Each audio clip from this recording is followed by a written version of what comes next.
Welcome back, my dear friends. A very good morning, good afternoon, good evening to all of you.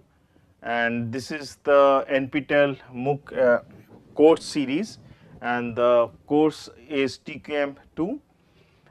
We are in the fifth week. That means we have already completed half of the whole number of courses, and this is the 22nd lecture. And as you know, I am Raghunandan Sengupta from the from IME department, IIT Kanpur. So, to recap what we have done, if you remember that for in each of the classes, I tried to spend about 2 to 3 minutes trying to recap what we have covered in the last 2 or 3 lectures, and obviously if required I go back to the initial lectures, give the bullet points. So, if you remember what we were our main concern is there are factors, they can be factor A, factor B, factor C, factor D, whatever the numbers be.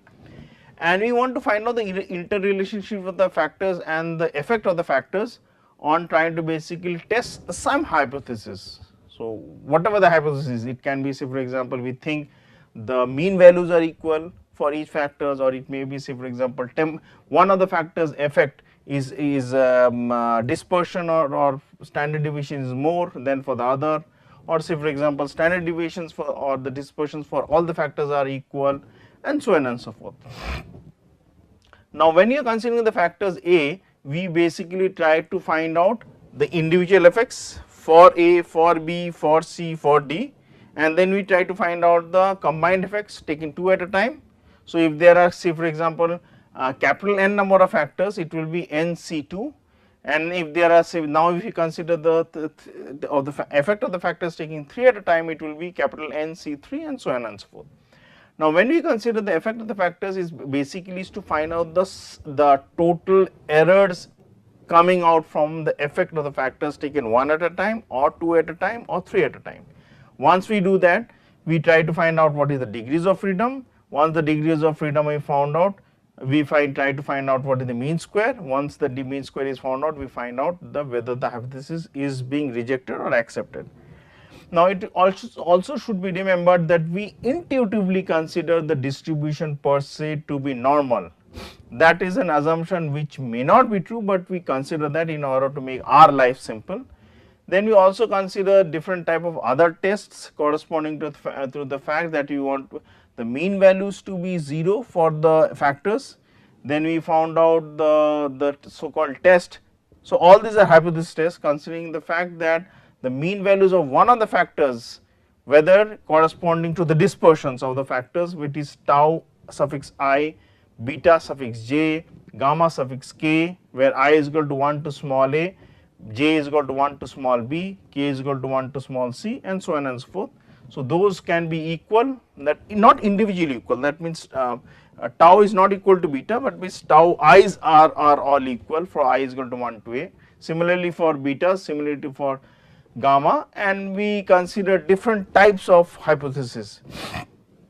Later on we saw that, say for example, if and based on that later on we saw that how the graphs could be drawn, how the factor planes could be drawn in order to find out whether there was linear relationship or non-linear relationship. Later on, yesterday for the last class, yesterday what I am using for the last class, which is this 22nd one, we did also consider that if the relationship was between a quantitative factor and a qualitative factor. So, let me come to the example of, say for example, the battery. So, what you have is say for example, the etching problem. So, when you consider the battery example, there were some temperatures which could be quantified, and there were materials which could not be quantified. So, they were basically a combination of qualitative and quantitative. It was all quantitative, then trying to basically do a so called regression modeling, considering the effects or the relationships are given by a simple regression modeling was easy, because all of the quantitative facts could be converted into a simple regression model, and we can convert the problem accordingly and solve it accordingly.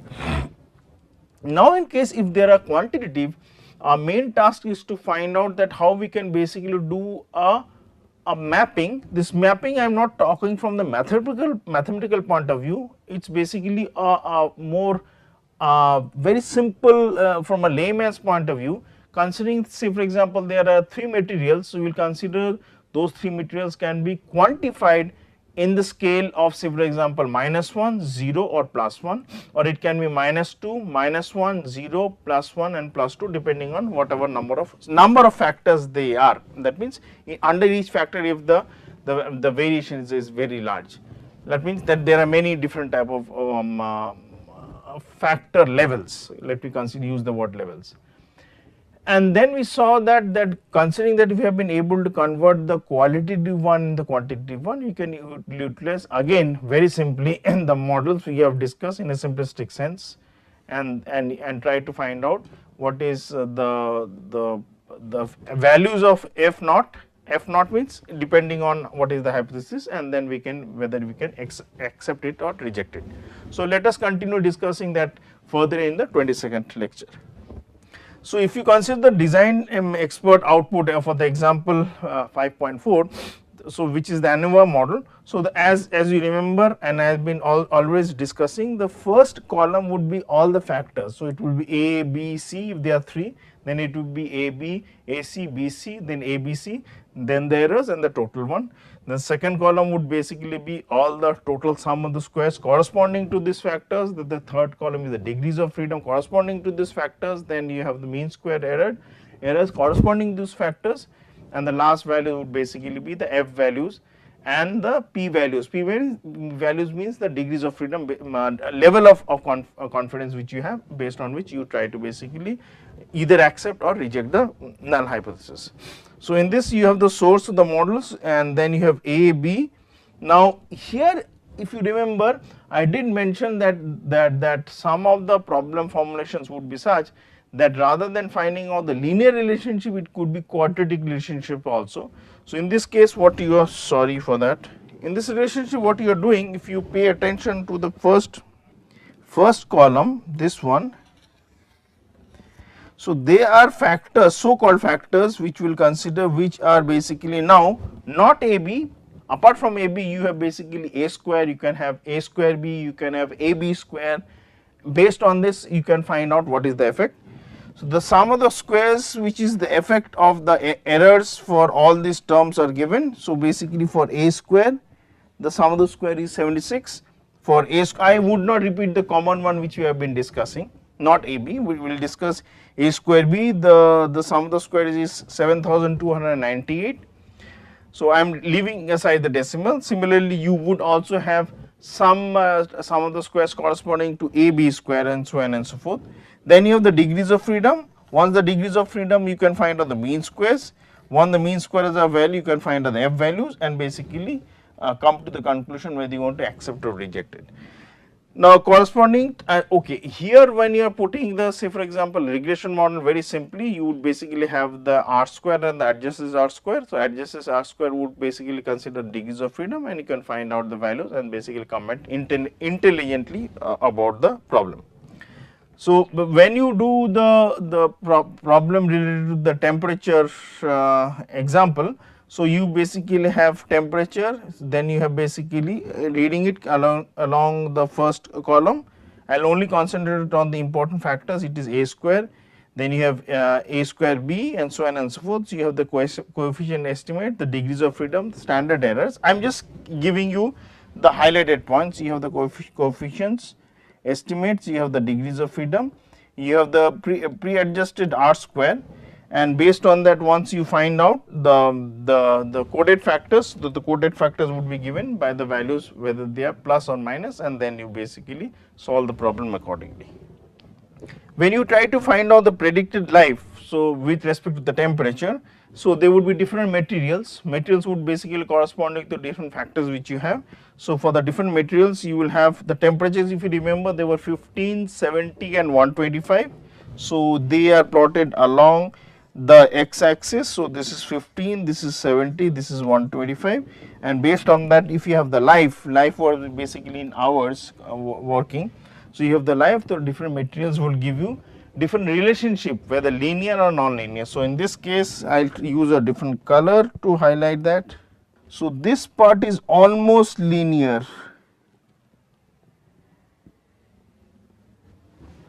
So if you consider the other part, this one is non-linear, but it basically decreases as temperature increases, and the other part, let I try to use a different light color if possible. Oh, it's not coming. I will use a hash.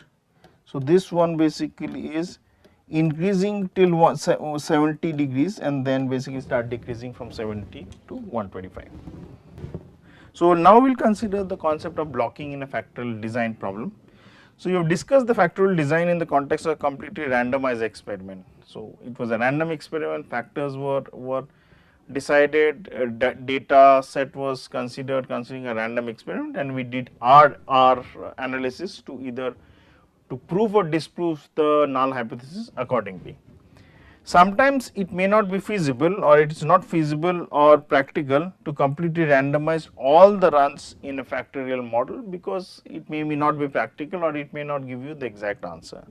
So for example, the presence of nuisance factors which would be there may require that the experiment be run in blocks. So say consider that during the you are doing an experiment, and for temperature 125 at some particular time the humidity is very high, which is not a factor to be considered, which means the external effects, white noises, nuisance parameter value, the effects are very high, so you want to basically do away with it. Or say for example at a very low temperature the humidity is very low, or the pressure suddenly becomes very low, the environmental pressure based on which you are doing the experiment. So in that case you would basically need to have a control on the experiment in order to do away with the external effects. So let us consider a factorial example with two factors A and B. So it would be AB, and the combination of AB would also come, A and B separately and then combination of AB coming. The linear statistical model would be giving like this, which is again I will repeat because you have done it, I am sure you have understood it very well, but I will repeat it in order to make it again very specific to the problem. The general concept remains the same. So what you have is basically the values are given by y. So if there are basically two factors A and B, the subscripts would be I for A, J for B, and K would be for the values from K is equal to 1 to small n. So that is why you see y suffix I, J, K. Then you will basically have the mu. Mu is basically the average of the average of the average, considering that you are trying to find out the average for all the n's, for all the a's, and for all the b's. So there will be three averages. Obviously you replace that mu value with mu hat and try to do your example accordingly, because mu hat is basically from the sample. Then you have basically tau y corresponding to the so called dispersion with respect to factor A. Then you have basically beta j corresponding to the dispersion of the movements from the average of the average of the average values corresponding to factor B. Then you have basically tau b suffix ij corresponding to the effects on both of them, and finally you have the error term which is epsilon ijk depending on whatever values of i's are there, j's are there, which in reading you are going to take. So as mentioned here, and as you can note down, I will just highlight it. I is equal to 1 to small a for factor A, j is equal to 1 to small b for factor B, and k is equal to 1 to small n for the number of observations which is n. So here tau y, beta j and tau beta ij represent the effects of the factors A, B and AB intersection taken separately. So they are for tau is basically for A, beta is basically for B, and tau beta is basically for AB. Suppose that to run this experiment a particular raw material is required. So whatever the raw materials would be depending on the temperature variations. So this raw material is available in batches that are not large enough to allow all of these treatments. So how many number of treatments are there? There are A number for factor A, B number for factor B, and small n for the total number of samples. So the total number of so called set of observations we are going to take to do the study would be small a into small b into small n, as noted down here, which I am just highlighting. So consider the requirement is not large enough to allow all A, B, N treatment combinations to be done from the same batch. However, if a batch contains enough material for AB observations, then an alternative design is to run each of these n replicates using a separate batch of raw materials in order to do the experiment. So basically consider the raw material variations may come out if you do not have the whole lot of raw materials to conduct the experiment, considering there are A into B into n number of observations. Consequently, the batches of raw material represent a randomization restriction or the block, and a single replicate of a complete factorial experiment is run within each block in order to basically understand what are the effects. So now, as I am basically considering the effects of the blocks, the model now intuitively changes in this way. Now listen to me carefully, you will understand. The effects are, we want to find out on Yij, which is there on the left hand side where I am pointing. Now on the right hand side, we want to find out the factors or so called effects coming out of the factors. So that again remains mu, which is basically average of the average of the average. Tau suffix I remains, beta suffix j remains, tau beta suffix ij remains, the error term remains. Now we are also considering the effect for the kth block. So if we have basically divided it into blocks, so we will consider some delta based on which the effects of the blocks can be found out. In case, say for example, the overall raw materials for this example is changing and we are taking different blocks together for different raw materials. The raw material type remains same, but we are using raw materials at different intervals of time from different sources, so there may be variations in between.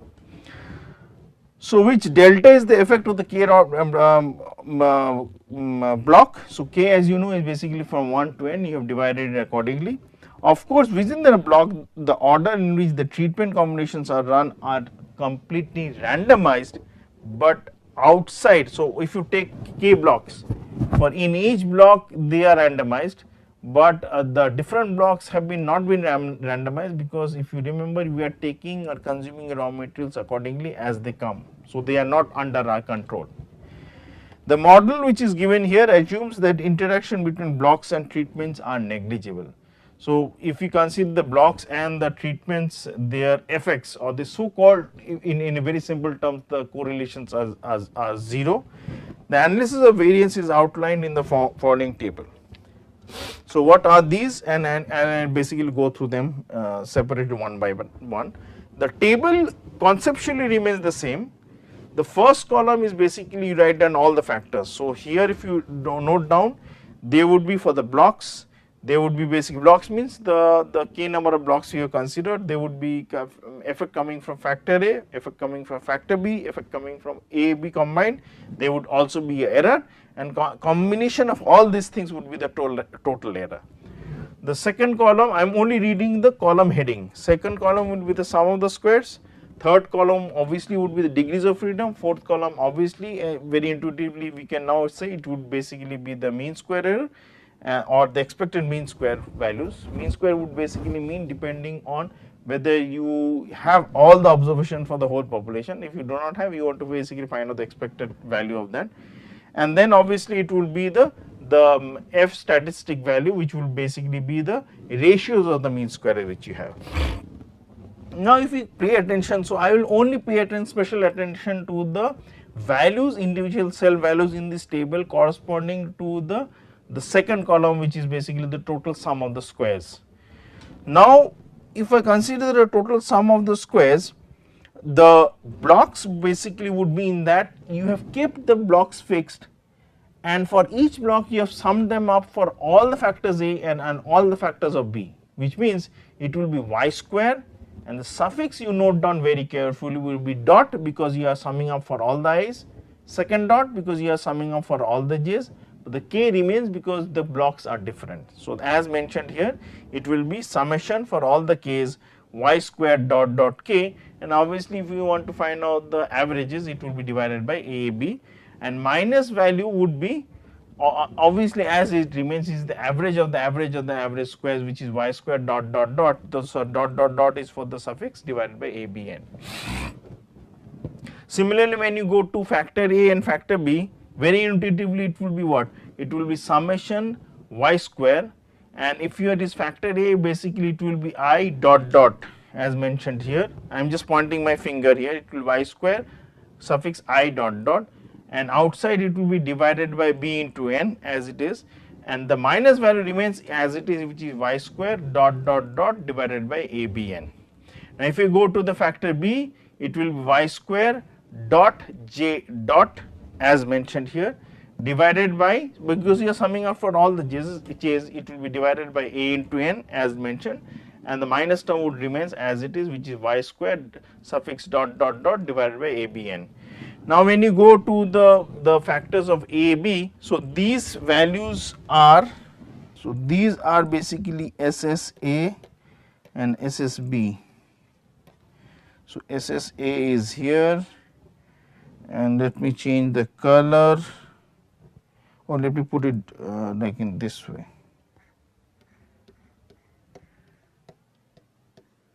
So SSB. So now if you want to find out for AB, so AB would basically be kept fixed for I and j, it will be y square suffix ij dot divide, and the whole term summed up for all the I and j's, and it will be divided by n, and minus term would always remains, and the minus, which is y square suffix dot dot dot divided by abn. But here also, as you are finding on the next level, the combination of AB, it will be minus of SSA and minus of SSB, which you have already noted what they are. Then we find out the error term by the subtracting, and the total value remains as y square suffix basically ijk, because as you are finding it for all the values of ijk, minus term remains as it is, which is y square for all, so the dot remains for all the suffixes divided by abn. Similarly, the degrees of freedom are found out. Now again, even though I have not been discussing the degrees of freedom, I will still try to highlight it once again, but this is very intuitive and very simple. For the blocks, as there are n number of blocks, it will be n minus 1. For the factor A, as there are a number of factors, it will be a minus 1. For B, as there are b number of factors, it will be b minus 1. For AB, it would basically be a minus 1 into b minus 1, and the errors would basically be simply very simple like this. It is AB minus 1 into n minus 1, and you can basically do the calculations. And if you remember, degrees of freedom total or intuitively obviously remains ABN minus 1.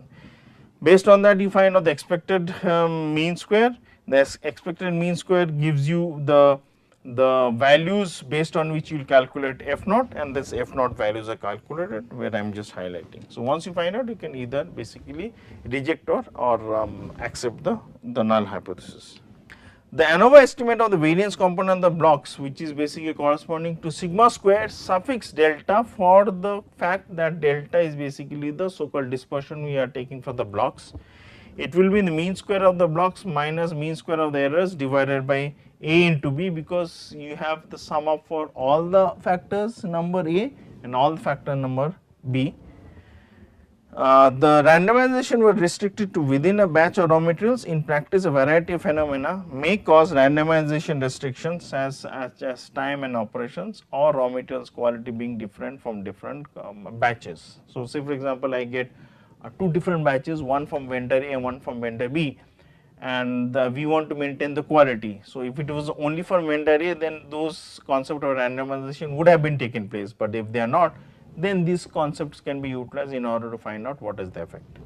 For example, if you could not run the entire factorial experiment in one day, then the experimenter could run a complete replicator on day 1, a second replicator on day 2, and so on and so forth. So consequently, each day would be a block. Say for example, time is limited and he has to do the experiment. 8-hour shift is there. In the 8-hour shift, say for example, he does it for 3 number of blocks, and the rest remaining 2 he will do in the next day, which is day 2. And then they can be, the formulas as I considered can be, or we have discussed in the last few minutes, could be considered in order to basically proceed with the example to either accept or reject the whatever f from the hypothesis, null hypothesis was. So let us consider an example. An engineer is studying methods for improving the ability to detect target on a radar scope. Two factors she considers to be important are the amount of background noise. So what are the amount of background noise which is there, or the ground clutter or the scope of the type of filter which is being placed on the screen. An experiment is designed using 3 levels, the ground clutter and 3 levels of ground clutter. So, depending on the effects, and they basically there are 2 type of filters for the noise filters. So, we consider these are the fixed type factors. The experiment is performed by randomly selected treatment combination using the ground clutters, and then introducing a single representation of the target on the scope. So, obviously, it will have an effect both from the ground clutters and the filter types. The intensity of this target is increased until the operator observes it. So, you are trying to basically increase the intensity in order to observe it on the screen. And because the operator availability is convenient to select an operator and keep him or her at the scope until all the necessary runs and the readings have been done. Furthermore, operators differ in the skill and ability to detect. So, say for example, I am able to detect at a certain level of intensity, someone else is basically able to detect at a higher or lower level of intensity. So, obviously, those have to be considered when you are trying to do this experiment.